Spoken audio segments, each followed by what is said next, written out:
नमस्कार मैत्रिणींनो, मी सुशिला शिलाई कोर्स मध्ये तुम्हा सर्वांचं अगदी मनापासून स्वागत करते। तर मैत्रिणी बघा, मग लग्नाचं सीझन चालू झालेलं आहे आणि ह्या ठिकाणी आपण साऊथ इंडियन जो घागरा असतो, साड्यांचा जो घागरा असतो, तर त्याच्यावरचं ब्लाऊजचं आपण कटिंग आणि संपूर्ण टिचिंग बघणार आहोत। तर आधी आपण पेपर कटिंग बघणार आहोत, त्याच्यानंतर संपूर्ण ब्लाऊजचं टिचिंग बघणार आहोत। तर बघा, ह्या ठिकाणी ह्या प्रकारचा आपला हा साऊथ इंडियन ब्लाऊज आहे। ह्याच ब्लाऊजचं संपूर्ण कटिंग आणि टिचिंग मी तुम्हाला दाखवणार आहे। संपूर्ण ब्लाऊजला आपण ह्या ठिकाणी तुम्ही बघू शकता, खालच्या बाजूला सुद्धा आपण पूर्ण लटकन ह्या ठिकाणी लावलेले आहेत। स्लीव्हजला सुद्धा आपण लटकन लावलेले आहेत। बॅक साईडला नॉट सांगितली होती, फ्रंट बाजूला पंचकोनी गळा घेतलेला आहे आणि बॅकला मटका गळा प्रॉपर आपण टिच केलेला आहे। तर अशा पद्धतीने, आणि स्लीव सुद्धा या ठिकाणी पफ आहे, सेम टू सेम जसं थंबनेल वरती आहे सेम त्या पद्धतीने आपल्याला हा ब्लाऊज रेडी करायचा आहे। तर याचं कटिंग आणि टिचिंग कसं करायचं ते मी तुम्हाला डिटेलमध्ये दाखवणार आहे। ते व्हिडिओ कुठे स्किप करू नका, एंडिंग पर्यंत बघा। आणि ह्या प्रकारे तुमच्याकडे सुद्धा साऊथ इंडियन पॅटर्नवरचा जर ब्लाऊज येत असेल शिवायला घागऱ्यावरचा, तर तुम्ही सुद्धा ह्या पद्धतीने शिवू शकता, फक्त साईज आपली या ठिकाणी चेंज होणार आहे। तर चला, इथे आपण जास्त वेळ न करता व्हिडिओला सुरुवात करूया। या ठिकाणी जे मेजरमेंट आहे, अपर चेस्ट आपली 39 आहे, फुल बस्ट 42 आहे। तर सर्वप्रथम आपण बॅक साईडचं कटिंग करणार आहोत। तर बघा, बॅक साईडचा जो गळा आहे तो आपला साधारणतः 10.5 इंचाचा आहे। तर सर्वप्रथम आपण बॅक साईडची उंची घेऊया इथे। तर बॅक साईडची जी उंची आहे आपली, ती ह्या ठिकाणी जी तयार आहे ती 14.5 आहे। त्याच्यामध्ये 1 इंच प्लस करणार आहोत। 15.5 इंचावरती आपल्याला मार्किंग करून घ्यायचंय। इकडनं पण 15.5 इंचावरती आपण मार्किंग करणार आहोत। सरळ लाईन आपल्याला इथे ड्रॉ करून घ्यायची आहे। हे बघा, आपण सरळ लाईन ही ड्रॉ केली। आता बघा, इथे आपल्याला शोल्डर घ्यायचंय। शोल्डर बघा आपण इथे घेणार आहोत। आता कस्टमरचं जे शोल्डर आहे इथे ते 15 आहे, 15चं निम्म आपण इथे 7.5 करतो। आता सर्वप्रथम बॅक हुक आपल्याला करायचे आहे। तर बॅक हुक साठी तुम्हाला शिलाई मार्जिन मात्र इथे सोडावी लागणार आहे। शिलाई मार्जिन अर्धा इंच सोडा, किंवा तुम्ही कमी फॅब्रिक शिलाईमध्ये दाबत असतील तर कमी सोडायचंय। ठीक आहे, इथे सरळ लाईन ही ड्रॉ करून घ्या। सर्वप्रथम पाठीमागे हुक करत असते तर पाठीमागे मार्जिन सोडायची असते, फ्रंट साईडला हुक करत असते तर फ्रंट साईडला सोडायचं असतं। ठीक आहे, आता ही जी मार्जिन आपण घेतलेली ती सोडून त्याच्यानंतर 7.5 इंचावरती आपण इथे मार्किंग करणार आहोत। पाठीमागचा गळा जो आहे तो आपला इथे 10.5चा आहे। तर 10.5 इंचावरती म्हणजे आपण टोटल 11 इंचावरती इथे मार्किंग करणार आहोत। आणि इथे आपण शोल्डर मायनस करून आपला जो शोल्डर शिल्लक येतोय बघा, 2.25 इंच शोल्डर मी मायनस केलेलं, 5.25 इंचाचं शोल्डर आलेलं आहे। 5.25 इंच ह्या बाजूला आपण मार्किंग करून घेतलेलं आहे। त्याच्यानंतर सरळ लाईन आपण इथे ड्रॉ करणार आहोत, ती म्हणजे मी या ठिकाणी 6.25 इंचावरती मार्किंग करणार आहोत। बघा, लाईन ही व्यवस्थित ड्रॉ करायची आपल्याला। क्रॉस बॅक आपण इथे देणार आहोत ह्या पद्धतीने। त्याच्यानंतर आपल्याला इथे गोलाई देऊन घ्यायची। साधारणतः 1 इंचावरती डीप गळा असेल अशा वेळेस 1 इंचावरती इथून आपल्याला ही गोलाई देऊन घ्यायची। फ्रंटची गोलाई आपण नंतर देतो, ठीक आहे, फ्रंट भागाची कटिंग करताना। आता शोल्डर पट्टी इथे आपल्याला अगदी कमी ठेवायची, 2.25 इंच। त्याच्यामध्ये शिलाई मार्जिन असं 3 इंचावरती मार्किंग केलेलं आहे। 2.25 इंच माझी गळा रुंदी आलेली आहे। ठीक आहे, आणि गळ्याची ह्या ठिकाणी ऑलरेडी उंची टाकलेली आहे। तर बघा, आपण हा साधारणतः अगदी मटका टाईप मध्ये असा गळा टिच करणार आहोत। तर 3.5 इंचावरती ब्रॉडनेस घेतलेला आहे आणि ह्या पद्धतीने आपण लाईन ही ड्रॉ केलेली आहे। आता वरच्या बाजूने आपण ह्या गळ्याची मार्किंग आहे मी तुम्हाला दाखवते। साधारणतः 3.5च्या आसपास मार्किंग करायचंय। इथून आपल्याला हे असं स्ट्रेट असा बॉक्स तयार करायचंय आणि बघा, थोडस एखाद लाईनचं थोडं आतमध्ये यायचंय। बघा, ह्या पद्धतीने घ्यायचंय आपल्याला, आणि इथून तुम्ही फ्रेंच कर्वचा वापर केला तरी सुद्धा चालेल। हे बघा, म्हणजे इथे हलकसं ना ह्या प्रकारे आपण सेप देणार आहोत। ठीक आहे, अशा पद्धतीने आपण गळ्याचा सेप देऊन घेतलेला आहे। आता इथे बघा, आपल्याला काय करायचं, छातीचं मेजरमेंट टाकायचं। गळा खूप डीप असल्यामुळे 39चा जो चौथा भाग येणार आहे तो आपला इथे 10 इंचाला 2 लाईन कमी, परंतु त्याच्यात मी अप्पर चेस्ट मध्ये थोडस मायनस करणार आहे 3 लाईन आणि मग 1.5 इंच मार्जिन। ठीक आहे, कारण डीप गळा असल्यामुळे मी ह्या ठिकाणी मायनस केलेलं आहे। कमरेचं मेजरमेंट आपण इथे घेणार आहोत, ते म्हणजे 34 आहे। 34चा चौथा भाग 8.5 इंच येणार आहे। 1.25 इंच टक्स घेणार आहे आणि 1.5 इंच मार्जिन। ठीक आहे, ह्या पद्धतीने आपण मार्किंग केलेलं आहे। स्ट्रेट लाईन आपल्याला इथे ड्रॉ करून घ्यायची. आता बघा या ठिकाणी थोडस आर्महोलच्या ठिकाणी मी थोडस गोलसर आकार देणार आहे आणि राऊंड मात्र मोजून घ्यायचं आहे. बघा या ठिकाणी साधारणतः 2 लाईन आतमध्ये या आणि ह्या पद्धतीने राऊंड शेप मध्ये आर्महोल हा केव्हाच काही द्यायचंय आणि खालच्या बाजूला 2 लाईन डाऊन करायचंय. ठीक आहे, या पद्धतीने आपण कटिंग केलं. इथे शोल्डरचा स्लोप तुम्ही तुमच्या आवडीप्रमाणे देऊ शकता, अर्धा इंच, 2 लाईन, 3 लाईन तुमच्या आवडीप्रमाणे. तर इथे आपली अप्पर चेस्ट किती आहे 39, त्याचा चौथा भाग आपण किती घेतला तो म्हणजे 9.8 म्हणजे 9.5 इंच. त्याच्यातून आपण मायनस केलं किती, सपोज आपण राऊंड फिगर अर्धा इंच करूया आणि त्याच्यानंतर 1.5 इंच मार्जिन. ह्या पद्धतीने आपण मेजरमेंट घेतलं. कमरेचं मेजरमेंट इथे घेतलेलं आपण, तो तुमच्या आवडीप्रमाणे घ्या. इथे आपल्याला आता सेंटर काढून घ्यायचंय. 4.5 इंच आपली टक्सची उंची असणार आहे. दोन्ही बाजूला आपण काय करणार आहोत, अर्धा इंचाला 1 लाईन कमी. ह्या प्रकारे तुम्ही टक्स ह्या ठिकाणी घ्यायचंय. शोल्डर उतरू नये त्याच्यासाठी तुम्ही अर्धा इंचाचा पण टक्स घेऊ शकता किंवा तुम्ही कॅन्सल जरी केला तरी सुद्धा काही प्रॉब्लेम नाही. ह्या पद्धतीने आपण काय केलं, कटिंग करून घेतलेलं आहे. आता इथे आपल्याला काय करायचं, कट करून घ्यायचंय.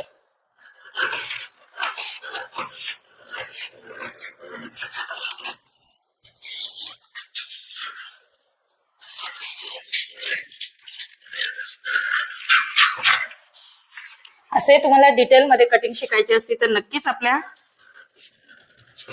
कोर्स हे चालू आहे, तर ते कोर्स मध्ये तुम्ही ऍडमिशन घेऊ शकता. बघा गळ्याची कटिंग तुम्ही डायरेक्ट याच्यावरती पण करू शकता किंवा इथे जरी घेतली तरी सुद्धा काहीच प्रॉब्लेम नाही.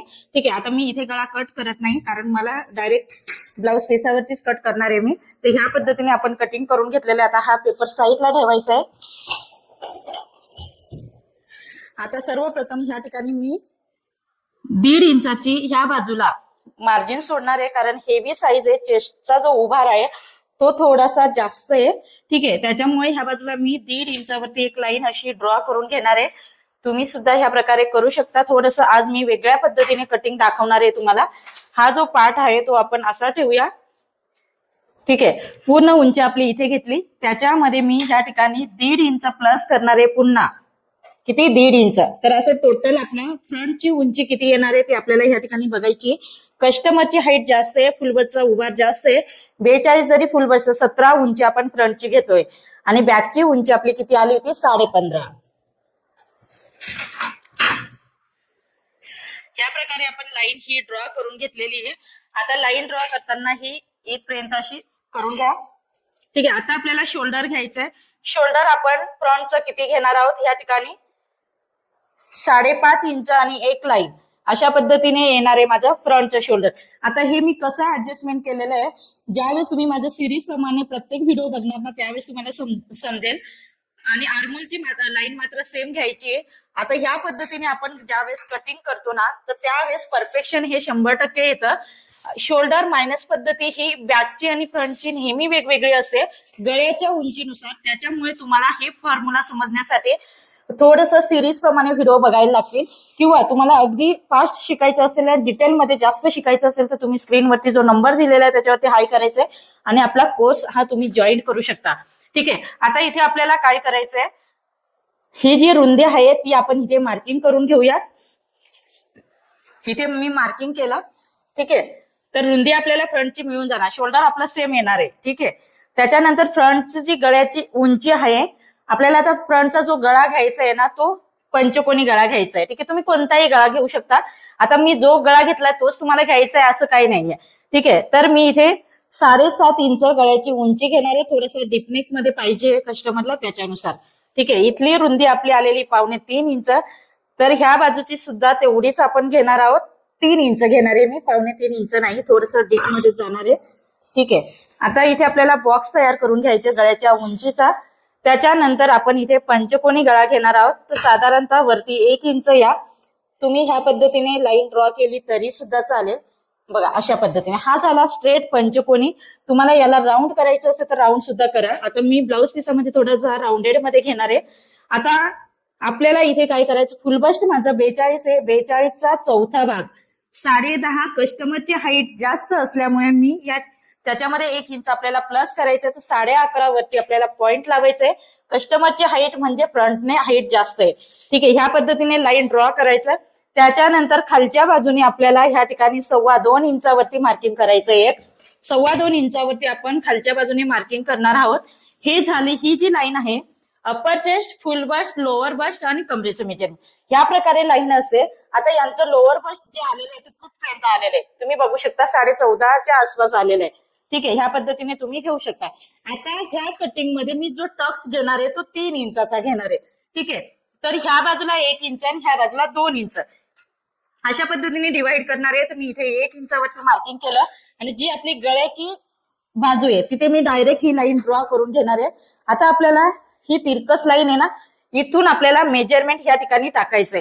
ठीक आहे, आता हा जो बाकीचा पोर्शन असणार आहे ना, हा आपल्याला इथे पकडायचाच नाही इथून. तर इथे बघा मी साधारणतः 42चा आपला किती येणार आहे फुल बस्ट, तर 4.25 इंच, 4.25 इंचावरती आपल्याला मार्किंग करायचंय. या पद्धतीने स्ट्रेट लाईन इथे ड्रॉ करा. आता हा जो 1 इंच आपण टक्सचा इकडे डिव्हाइड केलेला आहे तो 1 इंच इथे घ्या आणि इथून तिरकस लाईन ही इथे जॉईन करा. हा जो 2 इंच आहे तो इथे घ्यायचा ह्या लाईन पासून इकडे, म्हणजे टोटल आपल्या किती इंचाचा टक्स झाला 3 इंचाचा. ओके, सरळ न मार्किंग करता हलकस आपल्याला इथे तिरकस मध्ये ही लाईन सुद्धा ड्रॉ करायची असते. त्याच्यानंतर ह्या ठिकाणी आपण 1.25 इंचावरती मार्किंग करणार आहोत, 1.25 इंच. आणि इथे जो टक्स घेणार आहोत तो आपण 1 इंचाचा घेणार आहोत. संपूर्ण 1 इंचाचा टक्स घेतला मी. सरळ लाईन आपण इथे ड्रॉ करून घेतोय. या पद्धतीने लाईन ही ड्रॉ केल्यानंतर आपल्याला इथे काय करायचंय, खालच्या बाजूला हे कंपल्सरी ऑल साइज मध्ये आपल्याला 1/2 इंच यायचं. 1/2 इंच आल्यानंतर सरळ लाईन इथे ड्रॉ करून घ्या. लाईन ड्रॉ केल्यानंतर ही जी 1 नंबरची लाईन आहे ती हवं असेल तर तुम्ही ह्या प्रकारे मोजून घ्या, तर तेवढीच इथे पण तुम्हाला मोजून घ्यायची. ठीक आहे, त्याच्यानंतर इथे सरळ ही तुम्ही लाईन ही ड्रॉ करा अशा पद्धतीने. आणि इथे आपल्याला काय करायची, गोलाई देऊन घ्यायची. या प्रकारे गोलाई देऊन घ्या. त्याच्यानंतर प्रिन्सेसचा शेप देऊन घ्यायचा. अगदी सोपं आहे, काहीच अवघड नाहीये. या प्रकारे आपण फ्रेंच कर्व हा सेट करणार आहोत. इथे तुम्हाला कसा शेप पाहिजे त्या पद्धतीने तुम्ही इथे सेट करा आणि प्रिन्सेसचा शेप द्या. बघा ह्या प्रकारे आपण शेप दिलेला आहे. त्याच्यानंतर ही जी लाईन आहे ना ती थोडीशी नॉर्मलशी खाली तिरकस मध्ये जाते नॉर्मल. ठीक आहे, अशा पद्धतीने इथे घेतलेलं आहे. आता बघा इथे आपला हा जो इतका गॅप आहे हा आपला टक्स आहे, हा मायनस होणार आहे. इथून पण हे इतकं मायनस होणार आहे. ठीक आहे, हा संपूर्ण टक्स आपण घेतला आहे किती 3 इंचाचा, म्हणजे छातीचा उभार जास्तीत जास्त आपल्याला क्रिएट करायचं ह्या ठिकाणी. आणि फ्रंट भागातून ह्या ठिकाणी मी 1.25 इंच किंवा तुम्ही 1/2 इंच जरी घेतलं तरी सुद्धा चालेल. अशा पद्धतीने वरती तिरकस मध्ये मार्किंग करायचं आहे. तर हा पण पोर्शन इतका काय होणार आहे, मायनस होणार आहे. आता कमरेचं मेजरमेंट टाकायचं असेल अशा वेळेस आपल्याला या ठिकाणी बघा मी कशा पद्धतीने घेते. इथून आपल्याला पकडायचंय तर ह्या लाईन पर्यंत किती आलेलं आहे माझं, या ठिकाणी 4.25 इंच. 4.25 इंच इथे सोडून द्या आणि ह्या पद्धतीने 8.5 इंचावरती इथे मार्किंग करायचंय आणि त्याच्या पुढे 1.5 इंच मार्जिन. टोटल या ठिकाणी आपण व्यवस्थित मार्किंग केलं. हा जो टक्स आहे तो नेहमी कट करून मायनस केला जातो किंवा तुम्ही चिपकवून घेतला तरी सुद्धा चालेल. थोडासा फोल्ड करून घ्या. फोल्ड केल्यानंतर इथे आपली अप्पर चेस्ट किती आहे 39चा चौथा भाग, 9.5 इंच इथे कुठेही मायनस प्लस होणार नाही आणि 1.5 इंच मार्जिन. ह्या पद्धतीने मार्किंग करायचंय आणि त्याच्यानंतर इथे आपण फिटिंगची लाईन ही ड्रॉ करून घेणार आहोत. ड्रॉ केल्यानंतर बॅक साईडचा पार्ट आपण इथे घेणार आहोत, तो इथे आपल्याला बरोबर ठेवायचा आहे. बघा ह्या पद्धतीने घेतला. इथे आपल्याला लाईन ही ड्रॉ करायची फिटिंगच्या साईडने. फिटिंगच्या साईडने लाईन ही ड्रॉ केल्यानंतर इथून आपल्याला हे मोजून बघायचंय किती 5.5 आलेलं आहे. थोडं नॉर्मल वरती पकडायचंय. या पद्धतीने इकडचं मोजताना 5.5 इथे आलं. आता आपल्याला स्ट्रेट लाईन ही ड्रॉ करायची. ठीक आहे, आता लाईन ड्रॉ करायचं बघा शेप हा व्यवस्थित द्यायचा आहे. ह्या प्रकारे तुम्हाला इकडेपर्यंत गोलाई पाहिजे असेल तर हा टक्स तुम्ही ह्या पद्धतीने कट करून इथे थोडासा गोलसर शेप देऊ शकता. सरळ आवडत असेल तर माझ्या पद्धतीने तुम्ही ठेवू शकता. अशा पद्धतीने टोटल मेजरमेंट या ठिकाणी आपण टाकलेले आहेत. आणि ह्या पद्धतीने हेवी साईजचा जो टक्स आहे तो कसा क्रिएट करायचा इथे तुम्हाला बघायला मिळेल. 42 मध्ये फक्त पॉइंट दिला तर हा झाला आडवा टक्स, उभा टक्स हा प्रत्येकाच्या कस्टमरच्या फुलबस्टच्या उभारवरती डिपेंड असतं आणि कस्टमरच्या हाईट वरती डिपेंड असतं. त्याच्यामुळे उभा टक्स हा नेहमी प्रत्येक कस्टमरचा चेंज होत राहतो. ठीक आहे, हा संपूर्ण टक्स आपण इथपर्यंत 3 इंचाचा घेतलेला आहे. किती? 3 इंच. इकडे कमरेचं मेजरमेंट कसं मोजलेलं आहे ते सुद्धा तुम्ही इथे बघितलेलं आहे. इथे अप्पर चेस्ट आपण घेतलेली आहे. ठीक आहे, फ्रंट भागाची कटिंग ही अप्पर चेस्ट आणि फुल बस्ट मध्ये घेतली जाते. 39. ठीक आहे, त्याचा चौथा भाग आपण घेतला हा 9.8 म्हणजे 9.5 इंच अधिक 1.5 इंच मार्जिन. इथे कुठेही मायनस वगैरे केलेलं नाहीये. त्याच्यानंतर ह्या पद्धतीने पकडलं ना तर तुमचा आर्महोल तुम्ही पुन्हा एकदा चेक करू शकता. गोलाई व्यवस्थित परफेक्ट आलेली आहे का नाही, थोडेफार मागे पुढे असेल त्यावेळेस तुम्ही चेक करू शकता या ठिकाणी. ठीक आहे, अशा पद्धतीने घेतलेलं आहे. आता इथे आपण कटिंग करून घेणार आहोत आणि लगेच मी ब्लाऊज कट करून आपण टिचिंग बनणार आहोत. आता ब्लाऊज पिसावरती वाढवताना कुठे वाढवायचं ते मी तुम्हाला सांगते. आता ज्या काही ऑलरेडी तुम्हाला माहितीच आहे आपण पेपरवरती कसं मार्किंग करतो, आपण ब्लाऊज पिसावरती कशा पद्धतीने मार्किंग करतो हे सर्वांनाच माहिती आहे. तर ब्लाऊज पिसावरती कट करताना ह्या ठिकाणी मी नाही दाखवणार कारण व्हिडिओ खूप मोठा होतो आणि मग त्याच्यामुळे मग बघायला पण कंटाळा येतो. त्याच्यामुळे डायरेक्ट आपण टिचिंगला सुरुवात करणार आहोत. बघा ह्या ठिकाणी स्ट्रेट आधी कट करून घ्या.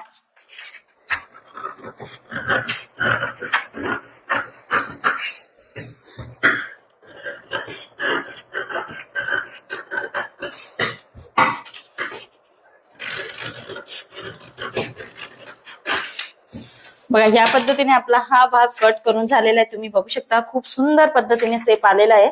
त्याच्यानंतर फ्रंट साईडचं पण आपण कटिंग करून घेऊया.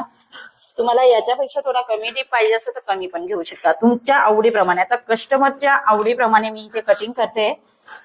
बघा फिटिंग सुद्धा आपली तिरकस गेलेली नाही. पाहिजे तेवढा तुम्ही इथे टक्स हा डिवाइड करू शकता. खूप सुंदर पद्धतीने ब्लाऊज बसतो या ठिकाणी. ठीक आहे, आता हा जो पाठीमागचा भाग आहे तो ह्या प्रकारे फक्त शोल्डरचा जो स्लोप आहे ना तो इथे आपण देऊन घेणार आहोत. तर ह्या प्रकारे मी आधी ठेवून मागचा पुढचा हा पोर्शन बरोबर कट करून घेते. आर्महोल राऊंड मात्र मोजून घ्यायचंय. आता सर्वप्रथम आपल्याला ह्या भागामध्ये अर्धा इंच शिलाई मार्जिन ही वाढवायची टिचिंग करण्यासाठी. या पोर्शन मध्ये पण अर्धा इंच आपल्याला शिलाई मार्जिन वाढवायची. बाकी otherwise same to same marking करून आपण ब्लाऊज हे टिच करायला घेणार आहोत. ठीक आहे, तर व्हिडिओ कसा वाटला ते मला कमेंट्स करून सांगा आणि व्हिडिओ आवडला असेल तर लाईक करा, शेअर करा. सर्वप्रथम या ठिकाणी आपण ब्लाऊज कट करून घेतलेला आहे. तो पार्ट मी दाखवलेला नाही कारण व्हिडिओ खूप मोठा होतो म्हणून.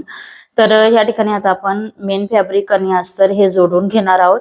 तुम्हाला सुद्धा ह्याच पद्धतीने अस्तर आणि मेन फॅब्रिक हे जोडून घ्यायचे. ठीक आहे, त्याच्यानंतर जोडल्यानंतर एक्स्ट्राचा जो फॅब्रिक आहे ना तो आपल्याला कट करून टाकायचा आहे. ओके, कारण अस्तर हा आपल्या नेहमी मापानुसार असतो आणि जो मेन फॅब्रिक असतो तो अस्तरपेक्षा आपण एक्स्ट्रा कट करत असतो. त्याच्यामुळे आपल्याला इथे जो एक्स्ट्राचा पार्ट आहे तो कट करून घ्यायचा आहे. साइड पार्ट पण आपण जोडून घेणार आहोत. जो गळा आहे फ्रंटचा तो आपण ह्या ठिकाणी अलट पलट केलेला आहे. थोडासा गळा जो आहे ना तो स्ट्रेट न करता मी तुम्हाला पेपर कटिंग मध्ये थोडस स्ट्रेट दाखवलं होतं. या ठिकाणी थोडसा गोलसर केलेला आहे मी. ठीक आहे, कटिंग करताना कारण काय आहे ना या ठिकाणी थोडस कस्टमर बोललं की नाही असं थोडस गोलसर मध्ये घ्या. ओके, ह्या पद्धतीने आपण घेतलेलं आहे. त्याच्यानंतर दाब शिलाई दिलेली आहे. आता कॅनव्हस मी का नाही टाकलेलं आहे कारण कस्टमरची जी शिलाई आहे ती थोडी कमी ठरवली गेली आहे म्हणजे देणार आहे. त्याच्यामुळे मग मी जास्त याच्यामध्ये जो माझा कॅनव्हसचा खर्च वगैरे तो मी टाकलेला नाहीये. ठीक आहे, परंतु कॅनव्हस टाकणं खूप गरजेचं आहे. आता इथे आपल्याला दाब शिलाई दिल्यानंतर किनारी शिलाई देऊन घ्यायची आहे आणि व्यवस्थित गळ्याला फिनिशिंग देऊन घ्यायची आहे. पूर्ण टोटल ब्लाऊज शिवून झाल्यानंतर आपण ह्या ब्लाऊजला इस्त्री करून आणि मग कस्टमरला देणार आहोत. ठीक आहे, तर इस्त्री कशी करायची वगैरे तर आता हे सर्व कॉमन आहे त्याच्यामुळे ते तुम्ही करू शकता. इतकं काही सांगण्याची आवश्यकता नाहीये. ठीक आहे, ह्या पद्धतीने आपण व्यवस्थित फिनिशिंग देऊन घेतलेली. त्याच्यानंतर ह्या बाजूने पण शिलाई मारून घेणार आहे मी आणि एक्स्ट्राचा फॅब्रिक आपण कट करून घेणार आहोत.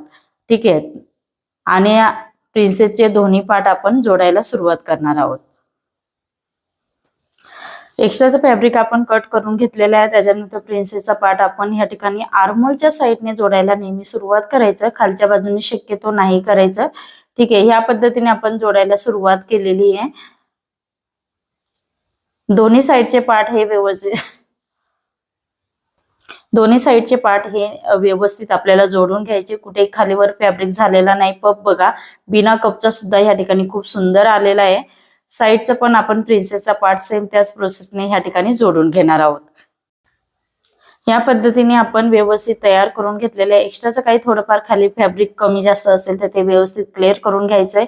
ह्या ठिकाणी इंटरलॉक करून घेतलेले आहे म्हणजे जेणेकरून धागे वगैरे निघत नाही.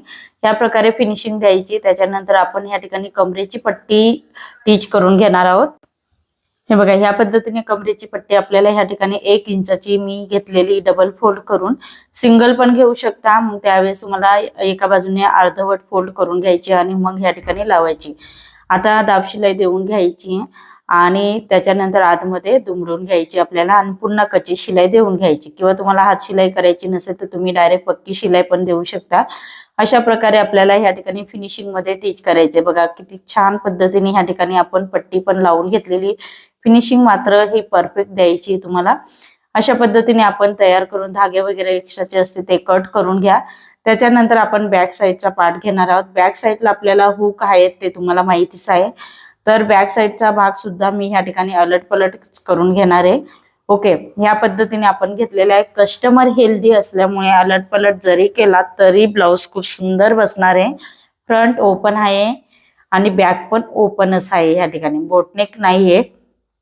थोडस बऱ्याच वेळा ताईंना कन्फ्युजन होतं की हा गळा जो आहे तो बोटनेक मध्ये जातो का, तर नाही, तो बूंद टाईपचा थोडासा गळा वेगळ्या पद्धतीने कटिंग केला जातो. हा थोडा नॉर्मल सेम त्याची थोडीशी कॉपी केलेली आहे, परंतु हा ओपन गळ्यामध्ये येतो आणि खूप सुंदर बसतो.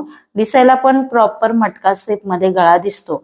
ठीक आहे, तर अशा प्रकारे आपण तयार केलेले आहे. इथे आता हा जो कोन असतो ना तिथे दाब शिलाई द्यायला जमत नाही, त्याच्यामुळे ती अर्धवटच आपण दिलेली आहे आणि नंतर आपण किनारी शिलाई देऊन घेतलेली.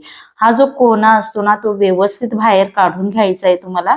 ठीक आहे, तर मी काढून घेतलेला आहे. दाब शिलाई आपल्याला या ठिकाणी दिल्यानंतर आपल्याला किनारी शिलाई ही देऊन घ्यायची. व्यवस्थित पॉइंट बाहेर काढलेला आहे का नाही ते चेक करून घ्यायचं आणि परफेक्ट अस्तर वरती दिसायला नको ह्या हिशोबाने व्यवस्थित शिलाई मारून घ्यायची. त्याच्यानंतर साईडने पण आपण शिलाई मारून घेणार आहोत. सेम ह्याच पद्धतीने दुसऱ्या साईडचा पण पार्ट आपण तयार करून घेणार आहोत. आता इथे आपण दोन्ही साईडचे पार्ट हे व्यवस्थित तयार करून घेतलेले, एकसारखं आलेले का नाही ते चेक करून घ्यायचं. इथे आपण टक्स घेणार आहोत. तर सेंटर मध्ये मी आधी शिलाई मारून घेतलेली आहे. त्याच्यानंतर आपल्याला ह्या ठिकाणी काय करायचं, टक्स हा टिच करून घ्यायचा आहे. अगदी आपण 1/2 इंचचा टक्स घेतला होता सेम त्या पद्धतीनेच घ्यायचंय. दुसऱ्या साईडचा पण टक्स आपण ह्या ठिकाणी टिच करून घेणार आहोत. सेम प्रोसेसने टक्स हा टिच करायचा आहे. सेंटर मध्ये शिलाई मारल्याने काय होतं ना या ठिकाणी पॉइंट वगैरे तयार होत नाही. खूप छान पद्धतीने मेन फॅब्रिक आणि अस्तर हे शिलाईमध्ये दाबले जातात. त्याच्यामुळे तुम्ही ही ट्रिक्स नक्कीच वापरा. त्याच्यानंतर आपल्याला काय करायचं, अगदी हे बघा ह्या पद्धतीने आता आपण काय करणार आहोत, हुकायची पट्टी ह्या ठिकाणी आपल्याला तयार करून घ्यायची आहे. आता ह्या ठिकाणी आपण आय पट्टी तयार करून घेतोय. हुक पट्टी पण आपल्याला सेम ह्याच पद्धतीने तयार करायची, फक्त ती आतमध्ये दुमडायची आणि ही आय पट्टी जी असते ती वरच्या बाजूने काढायची. ठीक आहे, या पद्धतीने आपण हुक पट्टी आणि आय पट्टी बॅकला तयार करून घेतली आहे. त्याच्यानंतर कमरेच्या साईडला फ्रंटला जशी आपण हात शिलाईची पट्टी लावली होती सेम पद्धतीने लावायची आहे. इथे बघा खालीवर फॅब्रिक असेल तर ते व्यवस्थित स्ट्रेट करून घ्या. या ठिकाणी आता कमरेची पट्टी आपण लावून घेणार. फ्रंटला लावली होती सेम त्याच पद्धतीने इथे लावायची आहे. या प्रकारे आपण इथे हात शिलाईची कमरेची पट्टी लावून घेतलेली. बघा गळा खूप सुंदर झालेला आहे. सेंटर मध्ये आपण नॉट टाकणार आहोत. ओके, ह्या पद्धतीने आता शोल्डर लॉक करून घ्यायचंय. त्याच्यानंतर शोल्डरच्या ठिकाणी सुद्धा आपण या ठिकाणी काय करणार आहोत, ओव्हरलॉक करून म्हणजे इंटरलॉक करून घ्यायचंय तुम्हाला. तर अशा पद्धतीने आपण संपूर्ण ब्लाउज या ठिकाणी टिच केलेला आहे. आता आपल्याला स्लीव जी आहे ना ती या ठिकाणी टिच करायची. स्लीव जी आहे ती आपली पफ स्लीव्ज आहे. पफ स्लीवचा मी व्हिडिओ बऱ्याच वेळा टाकलेला आहे, तो तुम्ही बघा आणि त्या पद्धतीने पफ स्लीव्ज ही तयार करा. या ठिकाणी आता आपण सेंटर पासूनच पफ स्लीव्ज ही जोडायला सुरुवात केलेली आहे.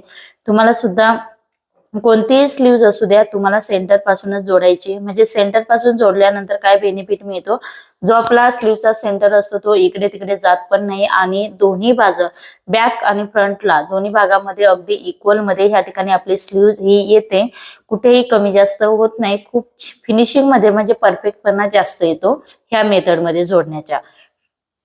तर अशा पद्धतीने जोडून घेतलेले आहे. धागे वगैरे असतील ते व्यवस्थित फिनिशिंग मध्ये कट करून घ्यायचं आणि एकदा स्लीव जोडली का त्याला पण आपल्याला ह्या ठिकाणी वरलाग करून घ्यायचंय.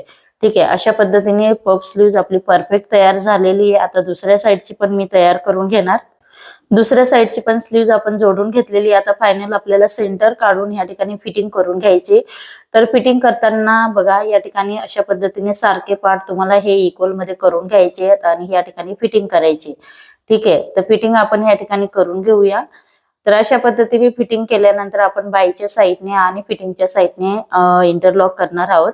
ठीक आहे, तर दंड घे टाकायचंय, आर्मोल राऊंड टाकायचं. तुम्ही जर माझ्या पद्धतीने फिटिंग करत असेल तर मी नेहमी फिटिंग ही आर्मोल राऊंड नुसार करत असते. अशा पद्धतीने आपण फिटिंग करतोय. स्ट्रेट लाईन ही आपली आलेली या ठिकाणी. अशा पद्धतीने आपल्याला परफेक्ट ह्या ठिकाणी फिटिंग करून घ्यायची आहे. बघा या पद्धतीने दुसऱ्या साईडची पण फिटिंग सेम ह्याच पद्धतीने करायची, फक्त आईपट्टी सोडून द्यायची. ठीक आहे, आईपट्टी असेल त्या बाजूने आईपट्टी ही मापापेक्षा आपली एक्स्ट्रा असते. त्याच्यानंतर साईडने हे बघा थोडस आबडधोबड फॅब्रिक असेल तो फिनिशिंग मध्ये कट करायचं. आणि आता इथे आपण दुसऱ्या साईडची पण फिटिंग करून घेणार आहोत आणि इंटरलॉक करून घेऊया. फायनली या ठिकाणी आपला ब्लाऊज हा रेडी झालेला आहे, तुम्ही बघू शकता. अशा पद्धतीने तुम्हाला पण हा ब्लाऊज रेडी करून घ्यायचा आहे. आणि बघा खूप सुंदर असं पफ पण क्रिएट झालेलं आहे. ओके, तर अशा पद्धतीने फिटिंग करून घ्यायचंय. त्याच्यानंतर ही जी लेस असते ही आपल्याला ह्या ठिकाणी लावून घ्यायची. आता लेस ही कशी लावायची, तर लेस लावताना नेहमी तुम्हाला सिंगल दाबाचा वापर करूनच या ठिकाणी लेस ही लावायची.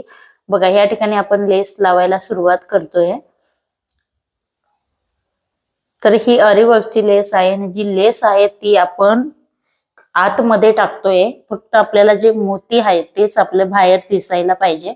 या पद्धतीने आपण लावणार आहोत आणि सिंगल दाब मी सेट करून घेतलेला आहे. डबल दाबावरती ही लेस लावता येत नाही, त्याच्यामुळे नेहमी तुम्ही सिंगल दाब वापरा. हा 2 in 1 चा आपला दाब आहे, त्याच्यामुळे मी तो घेतलेला आहे. अगदी परफेक्ट या ठिकाणी अगदी बॅक पासून तर फ्रंट पर्यंत आपल्याला ही लेस लावायची. साऊथ इंडियन घागऱ्यावरची आहे, त्याच्यामुळे त्यांना कमरेला पण पाहिजे आणि बाहीला पण पाहिजे. तर बाहीला पण आणि कमरेला पण सेम प्रोसेसने आपल्याला काय करायची, ही लेस जी आहे ती आपण लावून घेणार आहोत. तर अशा पद्धतीने बाहीला पण लावून घ्यायचंय. तर ब्लाऊज कसा झाला ते मला नक्कीच कमेंट्स करून सांगा आणि व्हिडिओ आवडला असेल तर लाईक करा, शेअर करा. परत आपण असंच नेक्स्ट व्हिडिओमध्ये भेटूया. तोपर्यंत बाय बाय.